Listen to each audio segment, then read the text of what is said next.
एक शाम थी जब गोला अपनी दोस्त चुटकी के साथ खेल रहा था। हवा थोड़ी तेज थी, पेड़ के पत्ते शोर कर रहे थे। तभी अचानक गोले को एक अजीब सी आवाज सुनाई दी। चुटकी, ये आवाज कहाँ से आ रही है? गोले ने घबराते हुए पूछा।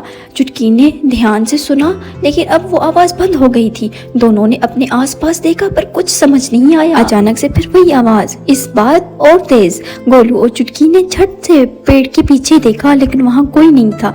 गोलू का दिल की धड़कन तेज होने लगी और वो आवाज करीब आ रही थी, जैसे कोई पास ही हो। दोनों डर के मारे चुप हो गए।